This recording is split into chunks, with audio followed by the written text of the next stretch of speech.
La Revolución Francesa, una investigación a cargo de Maribel Alejandrina Valenzuela Guzmán, conducida por el doctor Eduardo Blandón y Emilza Solares.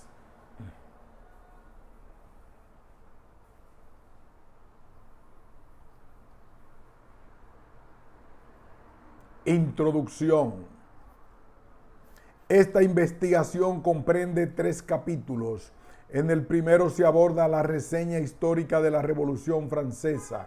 En este sentido se enumeran y explican las causas que de manera puntual pueden resumirse de la siguiente manera: la Ilustración, la independencia de los Estados Unidos, el auge de la burguesía, el antiguo régimen y la situación económica del país que lo llevó al desmoronamiento político esencialmente. En el mismo capítulo se detalla el proceso que siguió la Revolución Francesa, que va desde la toma de la Bastilla, que era el símbolo del poder político de la monarquía absolutista, hasta el Directorio, donde prácticamente termina el proceso revolucionario e inicia otro, donde a partir de la conquista de otras naciones bajo el mandato de Napoleón Bonaparte, se diversifican los ideales de la revolución en la Europa occidental, llegando hasta el continente americano.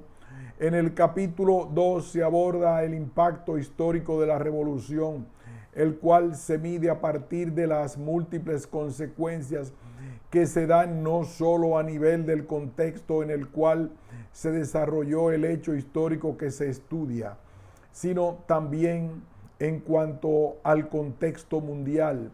En ese sentido, se puede decir que una de las consecuencias de la Revolución Francesa es el nacimiento del concepto de Estado de Derecho, que en el siglo XXI ha cobrado mayor auge, así como también en el principio de la separación de poderes del Estado, el concepto de soberanía nacional, y de alguna manera se enriquece el lenguaje con palabras tales como libertad, que hoy se concibe como autonomía y no únicamente como la libertad de participación. Por último, se puede decir que otra de sus consecuencias es la Declaración de los Derechos del Hombre y del Ciudadano, que más tarde pasaron a ser instituciones reconocidas por el Estado. En el tercer capítulo se establecen diversas interpretaciones de la revolución marcadas por las ideologías contemporáneas, lo cual es un asunto complicado de analizar, ya que para algunos es considerada como modelo de revolución política en el cual la burguesía desplaza del poder a la aristocracia. Sin embargo, no fue una mera transferencia, sino una forma diferente de ejercer y administrar el poder, mientras que para otros es la vista de una forma simplista, identificándole con la época del terror, donde se llegan en excesos por parte de los jacobinos radicales, respecto que para algunos da origen a los estados autoritarios y totalitarios que se dieron en la historia del siglo XX.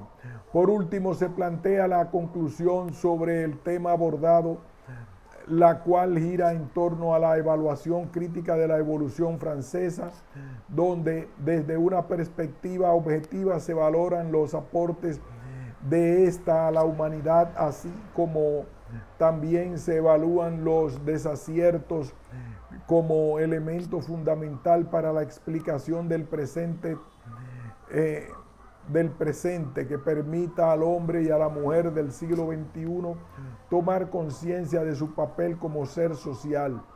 En este capítulo de mucha importancia, ya que en él radica la originalidad y el valor del presente trabajo, donde se pretende dar una visión de la Revolución Francesa sin tomar partido en alguna ideología en particular, sino por el contrario, resaltar la historia como un instrumento del cual puede servirse el ser humano para explicarse su presente y proyectarse hacia el futuro, lo cual permita mejorar su calidad de vida a partir del conocimiento de la realidad circundante.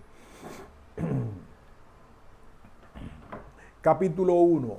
Reseña histórica de la Revolución Francesa. Antecedentes. La Revolución Francesa fue un proceso social y político que se desarrolló en Francia entre 1789 y 1799, cuyas principales consecuencias fueron la abolición de la monarquía absoluta y la proclamación de la República, eliminando las bases económicas y sociales del antiguo régimen.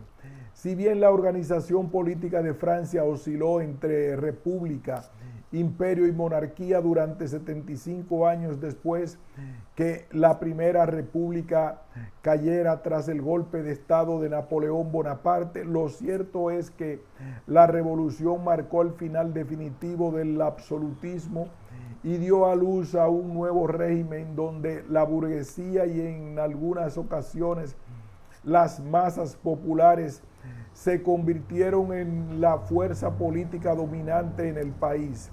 La Revolución Francesa fue producto de muchos factores internos y externos que tuvieron mucha importancia a la hora de la manifestación en general, que estos hechos fueron provocados por el desequilibrio de la nación en cuanto a aspectos económicos, sociales y culturales, ya que no todos estaban en condiciones de igualdad. Sin embargo, se ha establecido que la actividad revolucionaria comenzó a gestarse cuando en el reinado de Luis XIV, 1774-92,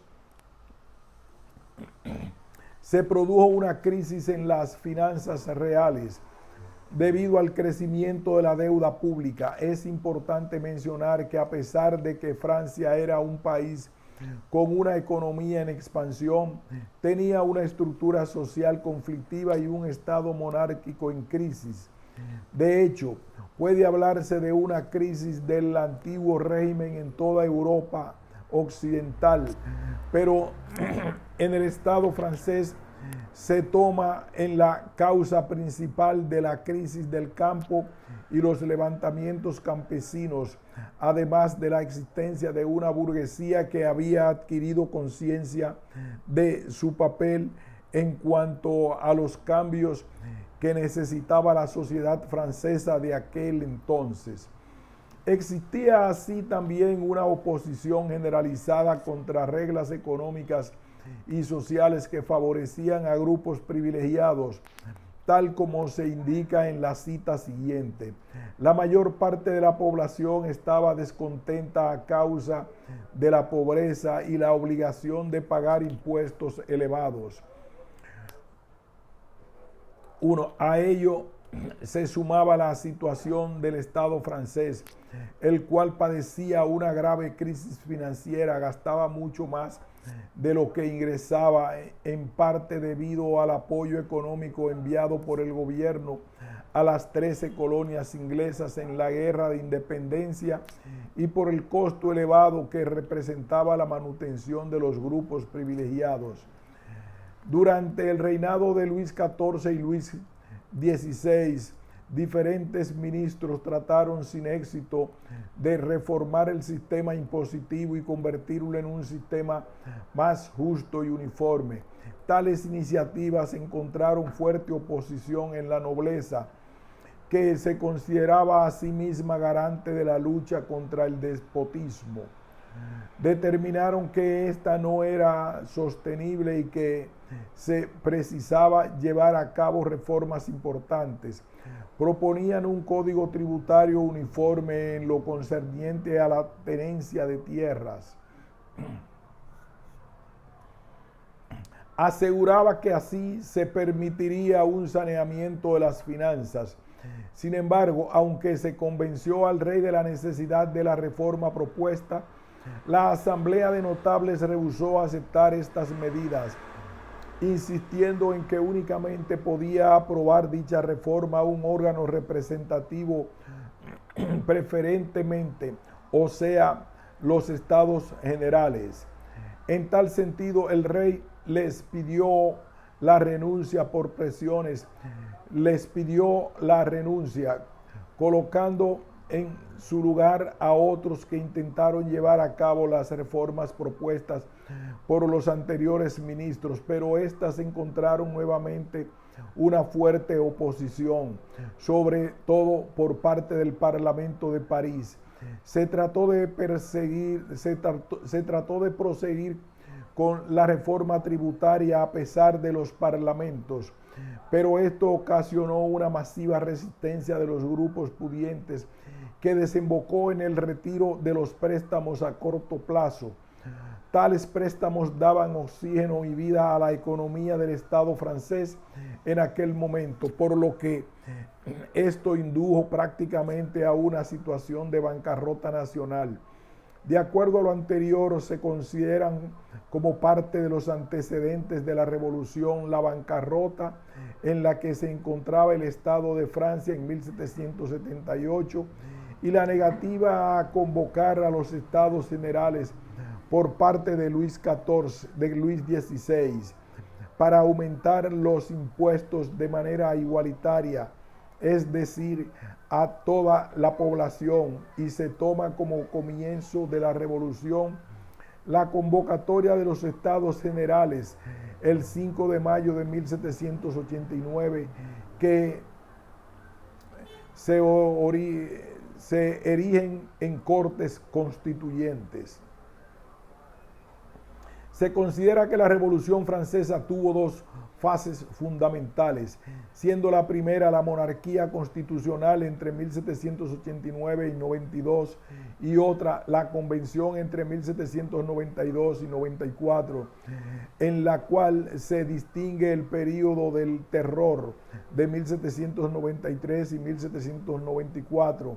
La misma concluye con el golpe de Estado que dio Napoleón Bonaparte.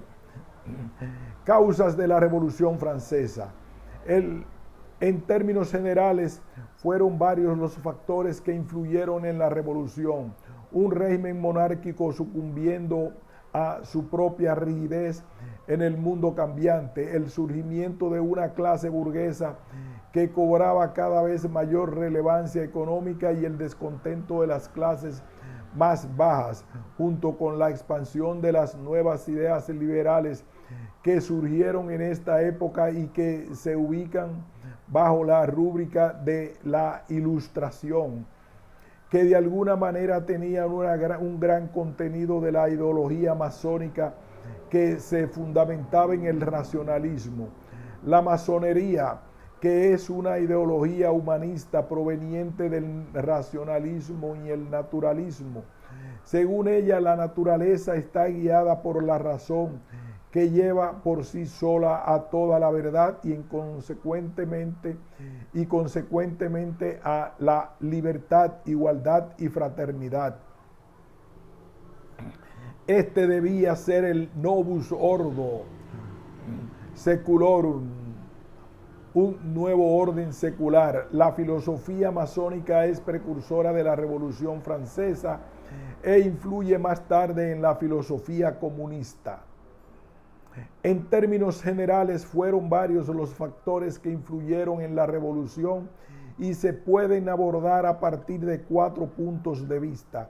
Desde el punto de vista social, se tiene el auge de la burguesía con un poder económico cada vez más grande y fundamental en la economía de la época.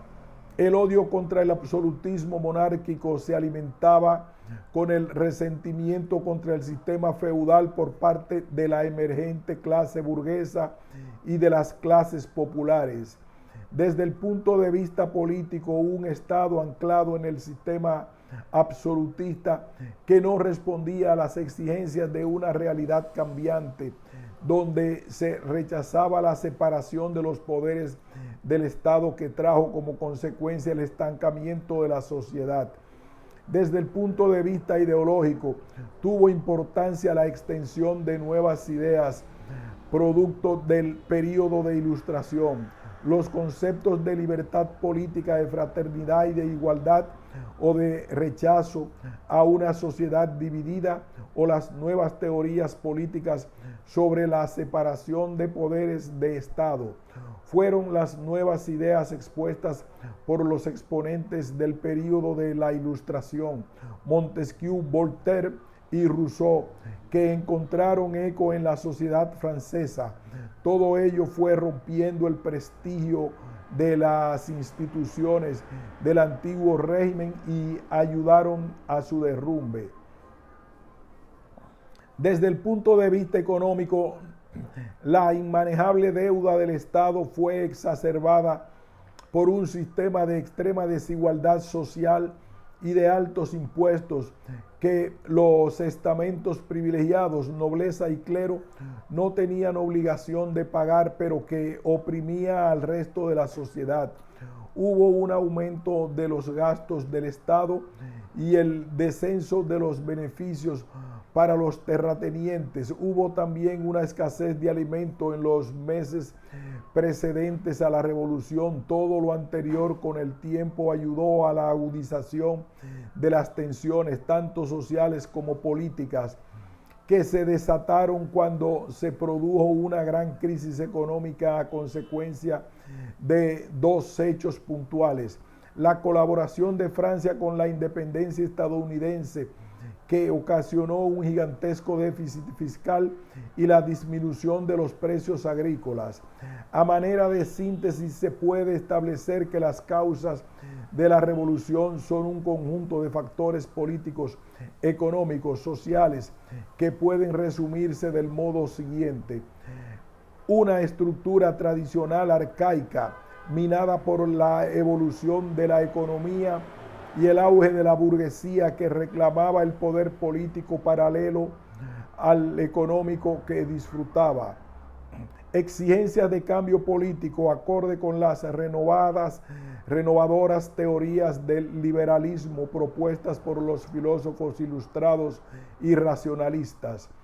Descontento del Estado llano y el tercer Estado, cada vez más presionado por los impuestos. En el sentido anterior, se determina que se había producido en última instancia un desajuste entre las necesidades sociales, políticas y económicas del país y el anquilosamiento de sus gobernantes. La Ilustración, el movimiento racionalista que comenzó durante el Renacimiento, culminó en el siglo XVIII, llamado siglo de la Ilustración, siglo de la razón o siglo de las luces. A este periodo también se le llamó época del iluminismo, en oposición a lo que denominaban Edad Oscura, refiriéndose a la Edad Media. Los pensadores del siglo XVIII proclamaron la transformación del mundo y en otro mejor, basado en lo racional. A este movimiento intelectual se le denomina Ilustración. Característica del siglo XVIII es el hombre ilustrado, apasionado por el estudio de las ciencias y la filosofía. Sin ser un sabio profesional ni un filósofo, estudia y se apasiona por todo. El razonamiento y la ciencia experimental fueron las armas que utilizaron los hombres ilustrados para abordar los problemas de su época, con el objeto de sustituir las creencias y las explicaciones sobrenaturales o mágicas por respuestas racionales. Los pensadores de este siglo muestran una fe ciega en la razón. Pensaban que ella era capaz de asegurar el progreso de la humanidad y que debe romperse con todo aquello que no esté de acuerdo con ella. El principal núcleo de difusión de esta corriente fue el de los salones intelectuales de la burguesía del siglo XVIII, en los que se organizaban tertulias y reuniones. Como medio de difusión se empleó la impresa y los libros. La edición de libros, folletos, revistas y periódicos prosperó extraordinariamente a pesar de las censuras y prohibiciones. Siempre hubo un taller donde imprimirlos y una organización clandestina para distribuirlos en varios países. El movimiento de la Ilustración se caracterizó por una actitud de cuestionamiento de las verdades que hasta entonces eran indiscutibles. Entre ellas, la autoridad de las instituciones tradicionales como la Iglesia y la monarquía absoluta. De esta crítica surgió la idea de que el hombre, por medio de la razón y el conocimiento, podía reorganizar la sociedad con base a principios racionales y progresar de manera indefinida. La Ilustración se difundió en la mayoría de los países europeos, pero alcanzó mayor fuerza en Francia, donde sus exponentes más destacados fueron Charles Louis de Secondat, barón de Montesquieu, Francisco Marie Arouet, mejor conocido como Voltaire, y Jean-Jacques Rousseau. El barón de Montesquieu propuso en su obra El espíritu de las leyes, publicado en 1748, sustituir la monarquía absoluta por la monarquía parlamentaria. En esta última, el poder de los reyes queda limitado por las decisiones de los representantes del pueblo, constituidos en parlamento. Además, Montesquieu elaboró la doctrina política de la división de los poderes del Estado, la cual sostiene lo siguiente: el Ejecutivo debe depositarse en el monarca y en sus ministros. El Legislativo estará confiado a las cámaras de representantes. Dichos representantes deberán ser electos por los ciudadanos. El judicial se deposita en los jueces, es independiente de los otros poderes. Voltaire criticó la vida política, las costumbres, las prácticas religiosas y la autoridad de los poderes de la época. En sus escritos lanzó duros ataques contra el despotismo de los monarcas y proclamó que todos los ciudadanos, sin excepción, debían obedecer las leyes elaboradas por ellos mismos. Rousseau afirmó que la soberanía, origen del poder, proviene de la voluntad de los ciudadanos, representa la autoridad y el poder supremo e inviolable. La soberanía popular, en su obra El contrato social, sostuvo que la voluntad general debe imponerse a la de unos cuantos. Todas estas ideas hicieron eco en la sociedad francesa, que estaba pasando por problemas de carácter financiero, político y social. La independencia de los Estados Unidos. A mediados del siglo XVIII, gran parte del continente americano se hallaba en poder de 4 países europeos: España, Portugal, Gran Bretaña y Francia. Las posesiones de la corona británica se ubicaban en la costa oriental de América del Norte, donde se formaron 13 colonias que años más tarde dieron origen a Estados Unidos de América. Algunos colonos se dedicaban a la industria o el comercio, otros a la agricultura, pero todos aspiraban a liberarse del dominio inglés para constituir un gobierno propio. La colonización inglesa de América comenzó a principios del siglo XVI con la fundación de Virginia, donde los primeros colonos establecieron plantaciones de tabaco. El éxito de este asentamiento alentó la emigración de los europeos hacia América. Capitalistas, nobles arruinados, comerciantes, artesanos y su gran número de congregaciones religiosas perseguidas por sus creencias. En enero de 1776, la publicación de un escrito de Thomas Paine llamado Sentido Común causó gran impacto entre la población de las colonias, además de criticar a la monarquía y a la Constitución británica, el documento destacaba los beneficios de la independencia que la independencia traería a los colonos, por lo cual los invitaba a sumarse al movimiento independentista. La Declaración de Independencia de las 13 colonias estuvo inspirada en las ideas políticas de John Locke y los pensadores ilustrados franceses sobre la libertad e igualdad de derechos de todos los hombres. De conformidad con estas ideas, el gobierno es el resultado de un acuerdo entre el pueblo y el gobernante para proteger la vida, la libertad y la búsqueda de felicidad. Si el gobierno no respeta esos principios, el pueblo tiene el derecho de reformarlo y abolirlo para instaurar un nuevo régimen.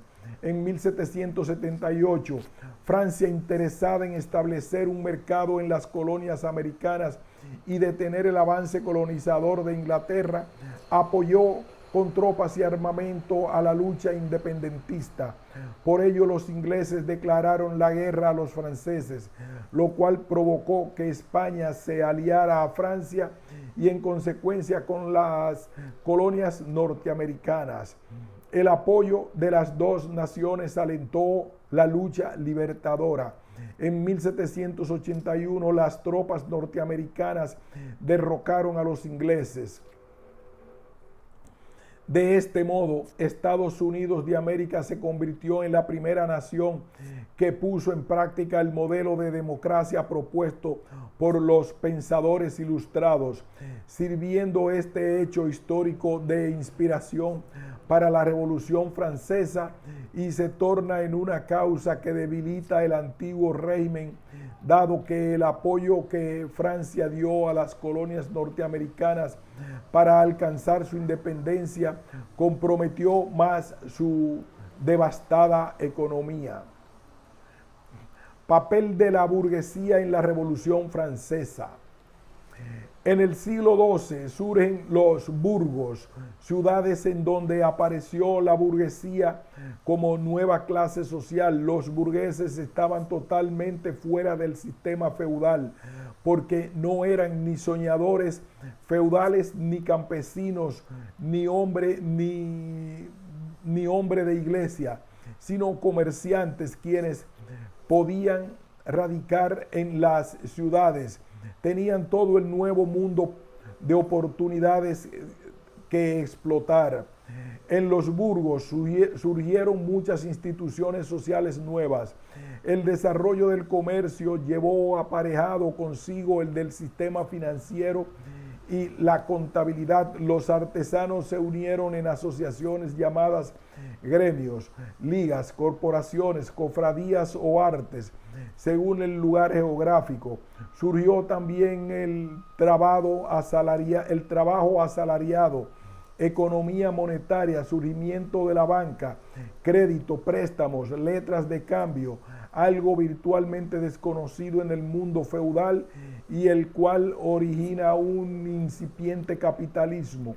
También aparecen las universidades como respuestas a los gremios de educadores. Así surgió la burguesía en Europa y en Francia jugó un papel importante, pues fue el juego social que dirigió la Revolución Francesa. En ese sentido, la burguesía, aprovechando la situación económica tan comprometida del Estado de Francia, logró que se reunieran los Estados Generales, donde ésta toma el control y comenzó a sesionar como una asamblea nacional. El 14 de julio de 1789, la burguesía se vio apoyada por un gran sector explotado por la nobleza, los campesinos, que en medio de una agitada multitud revolucionaria que, saturados de injusticias y de hambre, toman la Bastilla, la cual era el símbolo del poder del régimen absolutista que provocaba el desplazamiento del poder de los nobles y los partidarios del absolutismo, lo cual favorece a la burguesía interesada en la implementación de un nuevo sistema social, político y económico. El antiguo régimen de Francia. Absolutismo real, ausencia de representación popular y papel privilegiado de la nobleza y el clero son las tres características que definen en esencia lo que históricamente se denomina antiguo régimen. Este sistema que se había desarrollado en Europa desde el Renacimiento comenzó a ser cuestionado durante el siglo XVIII por las ideas de la Ilustración que se difundieron sobre todo entre la burguesía, que aspiraban a la implantación de gobiernos verdaderamente representativos basados en los derechos fundamentales de libertad para expresar las opiniones e igualdad de todos los hombres ante la ley. En los países católicos se lucharía también por apartar a la Iglesia de la intervención en la vida política y en la enseñanza. A finales del siglo XVIII, estas ideas fructificarían primero en América con la independencia de las 13 colonias inglesas de América del Norte, 1776, y después en Europa con la Revolución Francesa, 1789. El antiguo régimen, sistema caracterizado por la monarquía absoluta y la sociedad estamental, es decir, con la ordenación jerárquica y con la existencia de grupos privilegiados, entró en profunda crisis. La nobleza y el clero compartían con los reyes el poder político y no pagaban impuestos, eran grupos privilegiados. En el tercer estado se distinguían distintas categorías, algunas de las cuales había logrado privilegios. La capa superior del estado llano era la burguesía, la inferior los obreros y campesinos. Estos últimos soportaban pesadas cargas que les privaban de las 4/5 partes del fruto de su trabajo. Debían pagar los impuestos al Estado, el diezmo a la iglesia y los derechos feudales al señor. En los orígenes de este sistema solo se podía acceder a los estamentos privilegiados por nacimiento. Sin embargo, el desarrollo comercial propició la prosperidad de la burguesía y su ascenso social mediante el matrimonio con personas de la nobleza o la compra de títulos nobiliarios. Influida por las ideas de la Ilustración, la burguesía estaba en contra del poder absoluto de los monarcas y los privilegios de la nobleza y el clero. Los miembros de la burguesía consideraban injustos esos privilegios y defendían la idea de la soberanía nacional, según la cual el poder reside en el pueblo y éste lo delega en representantes elegidos. Las concepciones de los pensadores ilustrados influyeron en el estallido de la revolución y sirvieron de base para denunciar la desigualdad social. La burguesía y algunos grupos populares marginados de la vida política fueron campo propicio para la penetración de las ideas de libertad e igualdad. La situación económica de Francia. La industria estaba entorpecida con excesivas reglamentaciones e impuestos. Existían aduanas internas. Las pesas y medidas variaban según las regiones. Algunos artículos como los cereales debían consumirse en el lugar de producción. Se aplicaban derechos de aduana que en muchos casos anulaban el intercambio. Todo esto obviamente entorpecía el crecimiento y desarrollo económico de la burguesía, que se fortalecía a través de la actividad comercial y que en este momento aspiraban al poder político. Así también, hacía más de un siglo antes de que Luis XVI ascendiera al trono en 1774, el Estado francés había sufrido periódicas crisis económicas motivadas por las largas guerras emprendidas durante el reinado de Luis XIV, la mala administración de los asuntos nacionales en el reinado de Luis XV, las cuantiosas pérdidas que acarreó la guerra francesa en India 1754-1763 y el aumento de la deuda generado por los préstamos a las colonias británicas de Norteamérica durante la guerra de la independencia estadounidense. Los defensores de la aplicación de reformas fiscales, sociales y políticas comenzaron a reclamar con insistencia la satisfacción de sus reivindicaciones durante el reinado de Luis XVI. De esta cuenta el rey nombró un contralor general de las finanzas, Turgot, que instituyó una política rigurosa en lo referente a los gastos del Estado. Sin embargo, se vio obligado a dimitir por las presiones de los sectores reaccionarios de la nobleza y el clero, quienes eran apoyados por la reina María Antonieta. Su sucesor Necker tampoco consiguió cambios debido a la razón anterior, por lo cual abandonó el cargo. En ese sentido, el pueblo aclamó por hacer público un extracto de las finanzas reales en el que podía apreciar lo costoso que resultaba para el Estado los sectores privilegiados. La crisis empeoró durante los años siguientes, lo cual requería una transformación fundamental. Proceso de la Revolución Francesa. Los Estados Generales de 1789. Los Estados Generales estaban formados por los representantes de cada estado. Estos estaban separados a la hora de deliberar y tenían solo un voto por estamento. La convocatoria fue un motivo de preocupación para la oposición, por cuanto existía la creencia de que no era otra cosa que un intento por la parte de la monarquía de manipular la asamblea a su antojo. La cuestión que se planteaba era importante. Estaba en juego la idea de soberanía nacional, es decir, admitir que el conjunto de los diputados de los Estados Generales representaba la voluntad de la nación.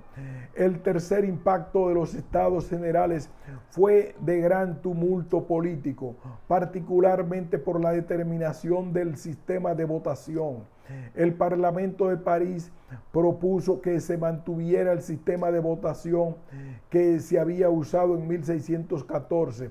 Si bien los magistrados no estaban muy seguros acerca de cuál había sido en realidad tal sistema, se sabía en cambio que en dicha asamblea habían estado representados el clero, primer estado, la nobleza, segundo estado, y la burguesía, tercer estado.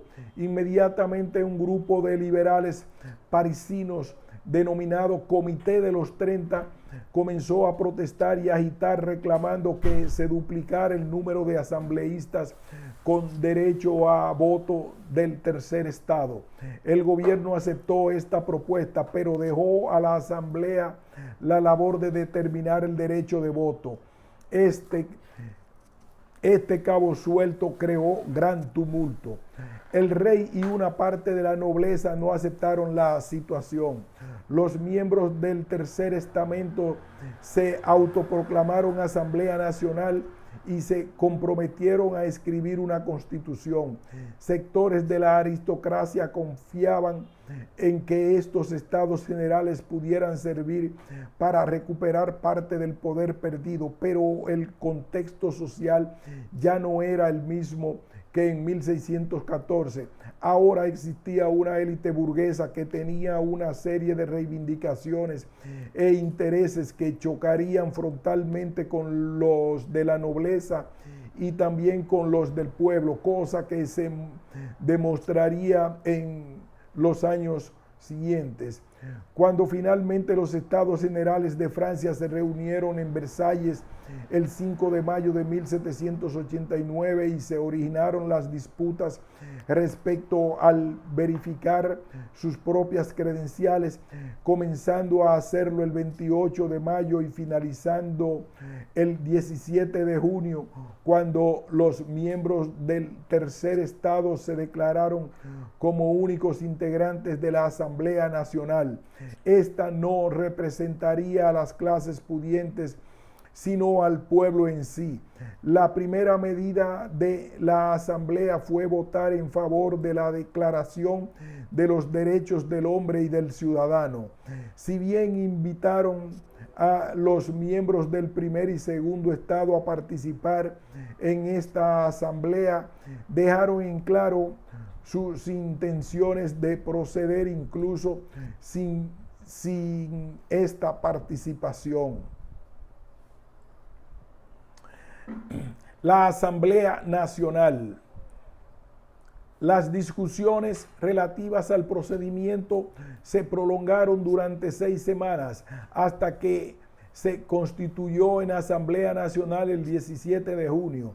Este abierto desafío al gobierno monárquico, que había apoyado al clero y la nobleza, fue seguido de la aprobación de una medida que otorgaba únicamente a la Asamblea Nacional el poder de legislar en materia fiscal. Luis XVI se apresuró a privar a la Asamblea de su sala de reuniones como represalia. Esta respondió realizando el 20 de junio el denominado juramento del juego de la pelota, por el que se comprometía a no disolverse hasta que se hubiera redactado una constitución para Francia. En ese momento, las profundas disensiones existentes en los dos estamentos superiores provocaron una ruptura en sus filas y numerosos representantes del bajo clero y algunos nobles liberales abandonaron sus respectivos estamentos para integrarse en la Asamblea Nacional. Se produce así una auténtica revolución jurídica al sustituirse el concepto de absolutismo real por el de soberanía nacional. Asamblea Constituyente. La Asamblea Nacional toma el nombre de Asamblea Constituyente el 9 de julio de 1789, porque su finalidad era redactar una constitución, es decir, una ley fundamental que organizase de otro modo la monarquía francesa. El rey no tiene más remedio que claudicar, invitando al clero y a la nobleza a unirse al tercer estado en la reciente constituida asamblea. A la revolución política se une la revuelta popular. El 14 de julio el pueblo de París asalta la antigua fortaleza de la Bastilla, utilizada como prisión y considerada como símbolo del despotismo. Dicho precedente fue seguido en otras ciudades, donde surgieron grupos de ciudadanos armados dispuestos a relevar a las viejas autoridades. La Asamblea Nacional Constituyente comenzó su actividad movida por los desórdenes y disturbios que estaban produciéndose en las provincias. El clima revolucionario llegó también al medio rural. Los campesinos se rebelaron contra el régimen señorial.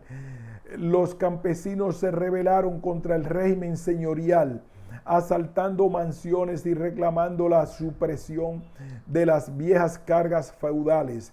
El mismo rey y su familia tuvieron que huir de Versalles, trasladándose a París. Este estado de exaltación y cambio produjo un clima de temor conocido como el Gran Pánico, el Grande Peur, entre los nobles que huyeron al extranjero, conscientes de que se gestaba el desmoronamiento del antiguo régimen.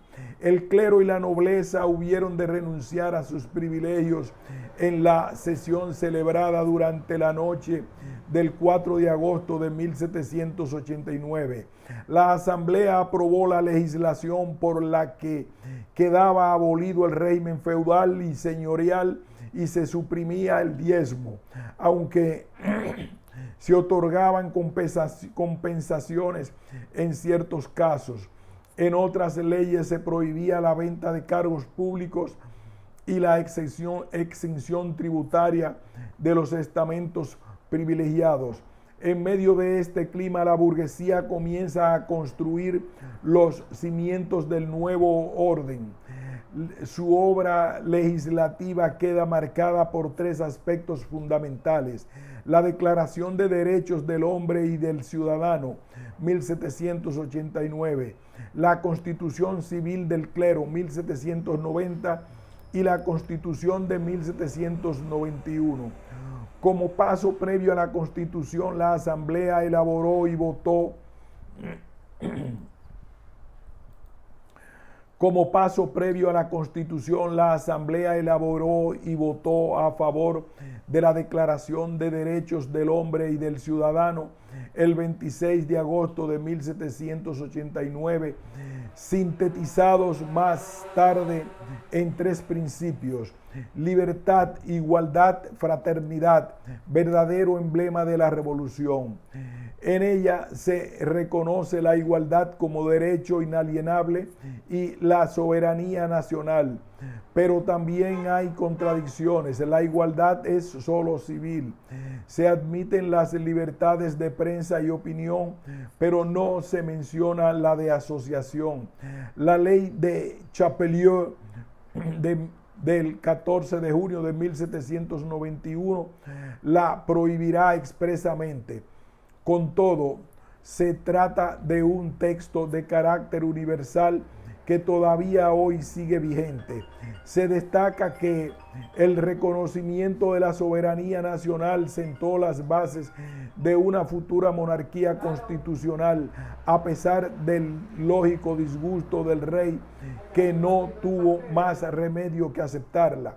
Mientras la Asamblea deliberaba, la hambrienta población de París, irritada por los rumores de conspiraciones monárquicas, reclamaba alimentos y soluciones. El 5 y el 6 de octubre, la población parisina, especialmente sus mujeres, marcharon hacia Versalles y sitió a Luis XVI y su familia fue rescatada por Lafayette, quien les escoltó hasta París a petición del pueblo. Tras este suceso, algunos miembros conservadores de la Asamblea Constituyente que acompañaron al rey a París presentaron su dimisión. En la capital, la presión de los ciudadanos ejercía una influencia cada vez mayor en la corte y la Asamblea. El radicalismo se apoderó de la Cámara, pero el objetivo original, la implantación de una monarquía constitucional, seguía. Pero los principales problemas que hubo que enfrentar la Asamblea fueron el religioso y el financiero. Para evitar la temida bancarrota, se decidió nacionalizar los bienes del clero, que fueron posteriormente puestos a la venta para amortizar así la deuda pública.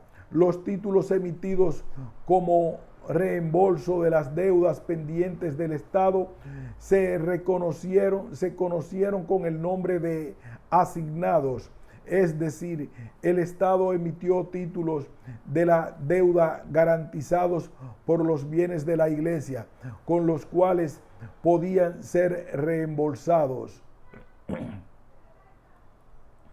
Pero la emisión de estos fue tan grande que acabaron funcionando como papel moneda, despreciándose rápidamente y originando una fuerte inflación.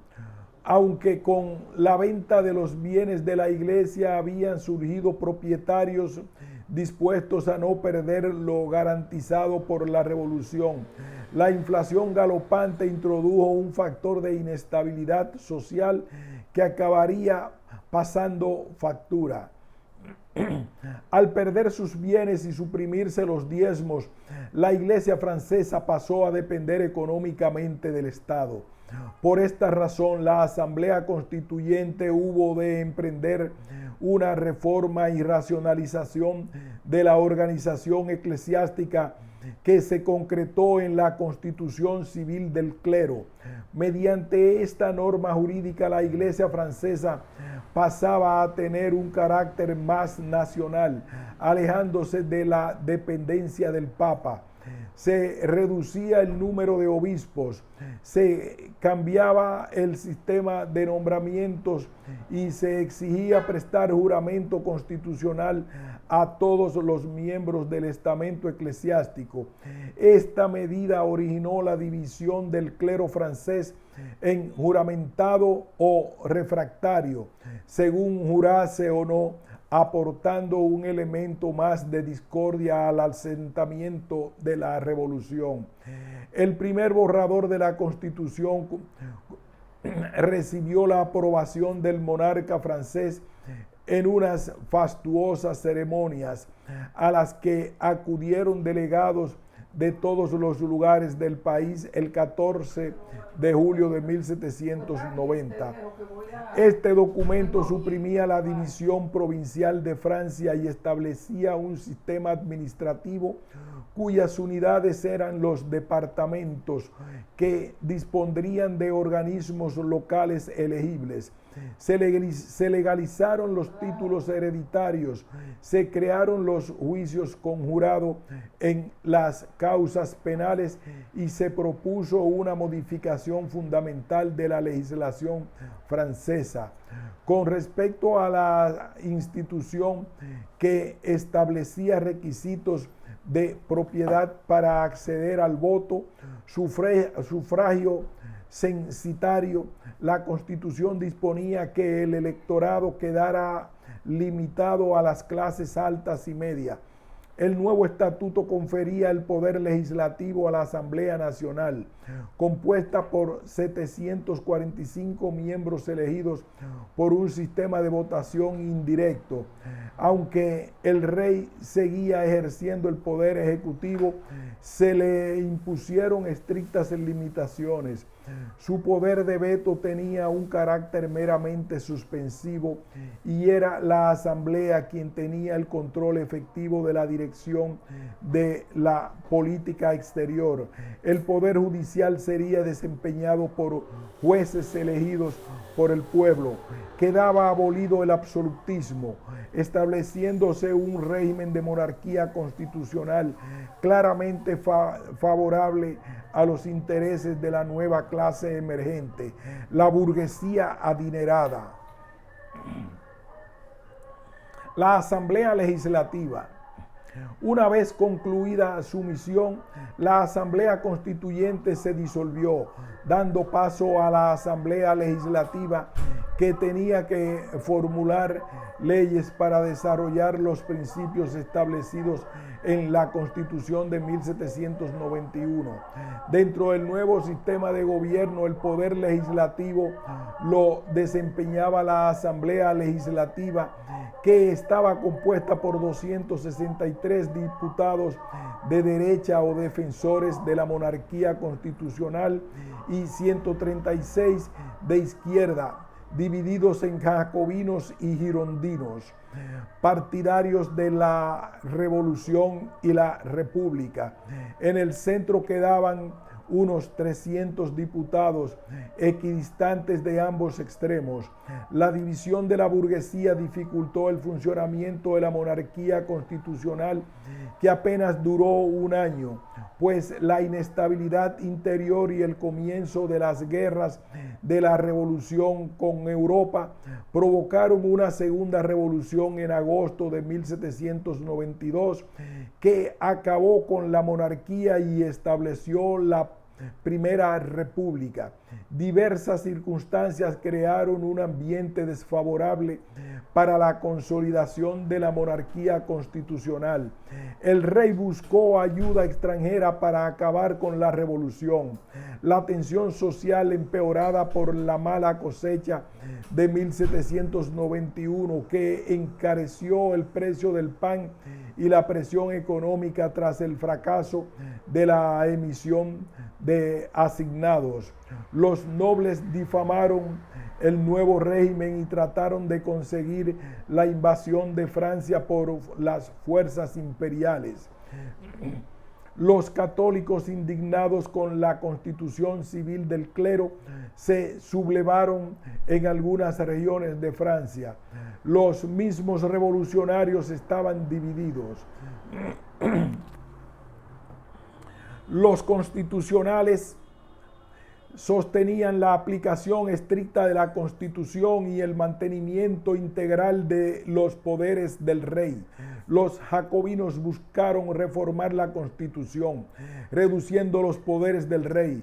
Eran de ideas más revolucionarias y de cambios radicales, con tendencia a la instauración de una república democrática con derechos a la participación política y con la aplicación de medidas más equitativas para la repartición de la riqueza y la lucha contra el hambre popular. Por el otro lado, se tenía a los diputados llamados girondinos. Se convirtieron en dirigentes de la Asamblea Legislativa que querían llegar a un acuerdo con la monarquía, que deseaban la instauración de una monarquía constitucional, es decir, tenían una actitud moderada en torno a los cambios políticos. Sin embargo, desarrolló una política cada vez más violenta en contra de Luis XVI para desenmascarar al rey, y con la ilusión de extender por Europa los principios revolucionarios, los girondinos propiciaron la guerra, convencidos de que con ella unificarían a los patriotas frente a enemigos comunes. Otros gobiernos absolutistas europeos, temerosos de que se propagaran las ideas revolucionarias, trataron de detener el proceso revolucionario para restaurar la monarquía absolutista de Luis XVI. En respuesta, el gobierno de la revolución declaró la guerra a Prusia y Austria, siendo derrotados por el ejército de Francia.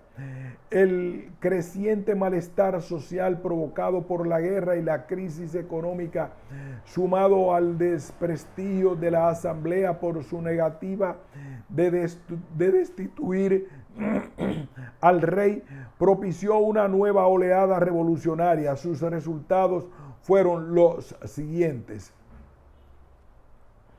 El monarca Luis XVI fue enviado a prisión acusado de conspirar contra la revolución. Se disolvió la Asamblea Legislativa y se convocó a comicios para elegir a los miembros de una convención nacional. La Convención Nacional de Francia y la proclamación de la República.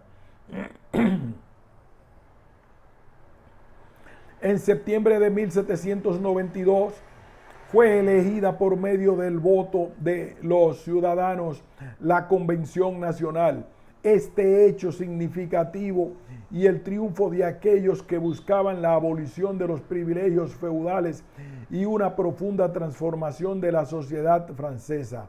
La primera decisión adoptada por la Cámara fue la abolición de la monarquía y la proclamación de la República. Caído el rey y disuelta la Asamblea, la elección de la nueva Convención Nacional supone un giro del proceso revolucionario que toma un carácter más democrático y popular. La Convención, elegida por sufragio universal, agrupa a sus 749 diputados en 3 partidos, girondinos defensores de la legalidad constitucional y representantes de la alta burguesía. La montaña, entre los que se encontraban los jacobinos de la anterior legislatura, defensores de los principios revolucionarios y más cercanos a la burguesía media y a las clases populares, y la llanura, una gran masa fluctuante entre girondinos y montañeses, integrada por republicanos y burgueses más moderados. Convención girondina. A comienzo la convención tendrá un predominio claramente girondino. Son estos primeros meses los más conflictivos respecto a la toma de decisiones. Sin embargo, las disensiones se habían intensificado seriamente en el seno de la convención, donde el llano dudaba entre conceder su apoyo a los conservadores girondinos o a los radicales jacobinos. La primera gran prueba de la fuerza se decidió en favor de estos últimos, que solicitaban que la convención juzgara al rey por el cargo de traición, y consiguieron que su propuesta fuera aprobada por mayoría. El monarca fue declarado culpable de la acusación imputada con el voto casi unánime de la Cámara el 15 de enero de 1793, pero no se produjo el mismo acuerdo al día siguiente, cuando había de decidirse la pena del acusado. Finalmente el rey fue condenado a muerte por 387 votos a favor frente a 334 votos en contra. Luis XVI fue guillotinado el 21 de enero de 1793. Su muerte marcó el distanciamiento definitivo entre la Gironda y la montaña y supuso un desafío abierto a la Europa del antiguo régimen. La influencia de los girondinos en la Convención Nacional disminuyó enormemente tras la ejecución del rey. La falta de unidad mostrada por el grupo durante el juicio había dañado irreparablemente su prestigio nacional, bastante mermado desde hacía tiempo entre la población de París, más favorable a las tendencias jacobinas. Las propuestas de los jacobinos para fortalecer al gobierno ante las cruciales luchas a las que Francia debería enfrentarse desde ese momento fueron firmemente rechazadas por los girondinos. No obstante, a comienzo de marzo, la convención votó a favor del reclutamiento de 300,000 hombres y envió comisionados especiales a varios departamentos para organizarse. Los sectores clericales y monárquicos, enemigos de la revolución, incitaron a la rebelión a los campesinos contrarios a la medida. La guerra civil no tardó en extenderse a toda Francia. A comienzos de 1793, Francia se hallaba en guerra fuera y dentro de su territorio. Los girondinos perdieron su mayoría en la convención como consecuencia de su equivocada política económica, excesivamente confiada en la riqueza de los países invadidos. Convención jacobina. Comienza así la etapa de predominio montañés en la convención, que tendría la doble forma de gobernar. Por una parte, la revolución pasará por una de sus fases más sangrientas, el terror. Por otra, se tomarán medidas de carácter democrático y social que favorecerán claramente a los sectores más desprotegidos de la sociedad. Dominada la convención, los montañeses trataron de atraerse a la burguesía moderada, protegiendo la propiedad privada y a las clases populares, especialmente a los campesinos. Permitieron la venta de los bienes de los nobles emigrados, la división y reparto de los bienes comunales y suprimieron las indemnizaciones por los derechos señoriales, asestando así el golpe definitivo a la aristocracia feudal. La rebelión parisina obligó a la convención a ordenar el 2 de junio la detención de 29 delegados girondinos y de los ministros de este grupo. A partir de ese momento, la facción jacobina radical que asumió el control del gobierno desempeñó un papel decisivo en el posterior desarrollo de la revolución. El régimen del terror. La Convención Jacobina promulgó una nueva constitución el 24 de junio, de la que se ampliaba el carácter democrático de la República.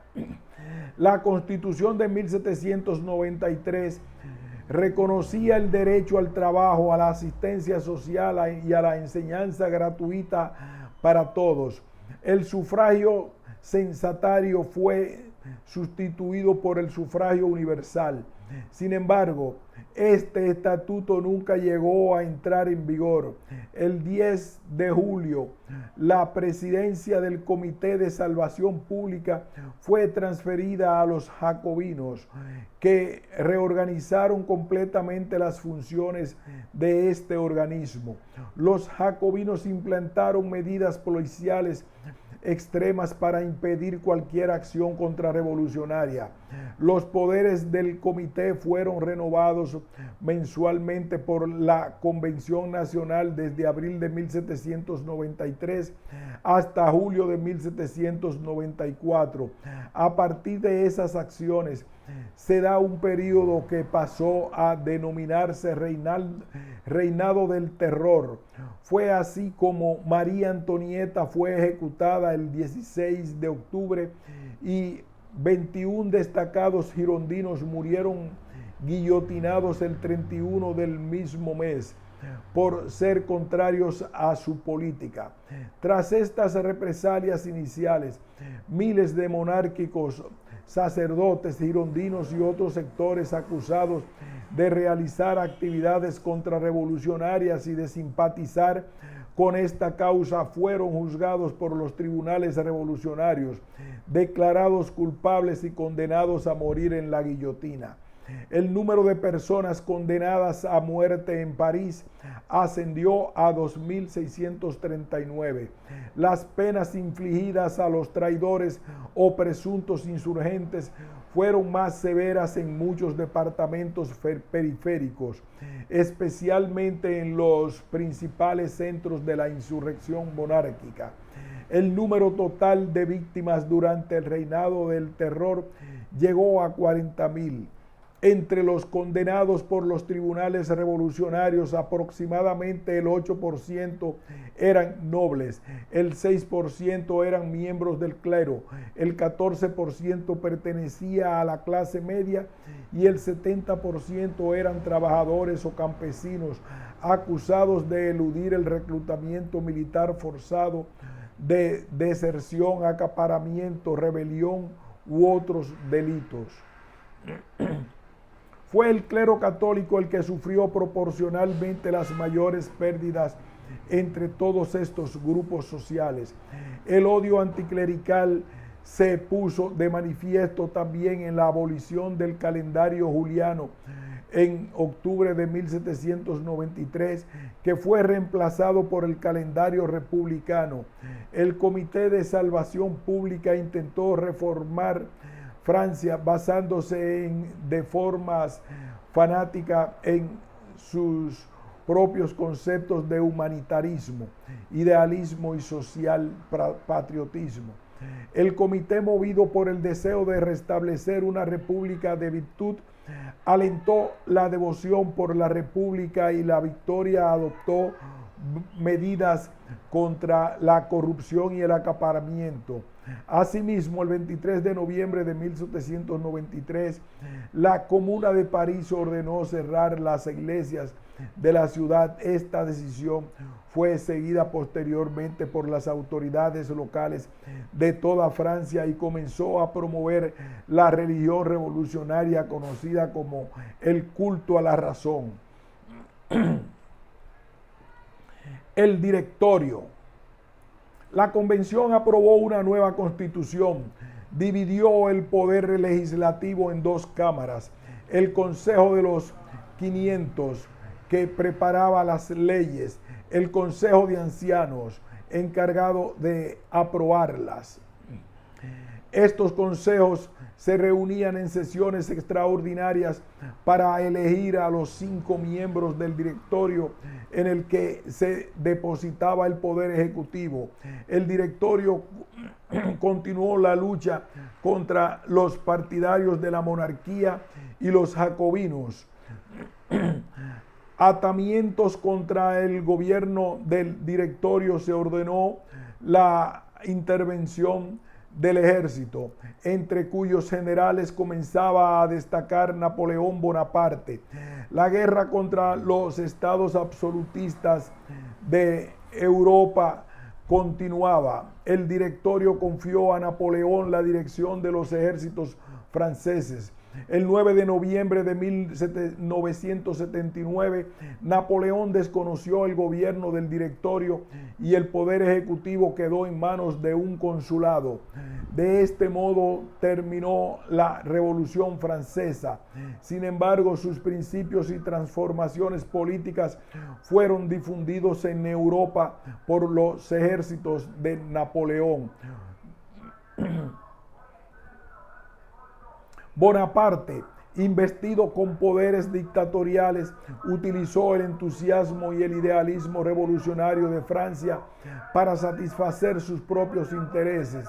Sin embargo, la involución parcial del país se vio compensado por el hecho de que la revolución se extendió a casi todos los rincones de Europa durante el periodo de las conquistas napoleónicas. De esa cuenta, los principios de la revolución se difundieron por el continente europeo. Capítulo 2. Impacto histórico de la Revolución Francesa. A finales del siglo XVIII se dan acontecimientos de naturaleza política y filosófica, y uno de ellos es el auge del conjunto de ideas que transforman al mundo, impulsadas por grandes pensadores, filósofos y juristas de la época, dándose la Revolución Francesa, que siguió el tránsito de la sociedad estamental, heredada del feudalismo, a la sociedad capitalista, basada en una economía de mercado apoyada por la burguesía, la cual tenía un papel preponderante en la economía, en la vida económica, que logró desplazar el poder a la aristocracia y a la monarquía absoluta, que logró desplazar del poder a la aristocracia y a la monarquía absoluta.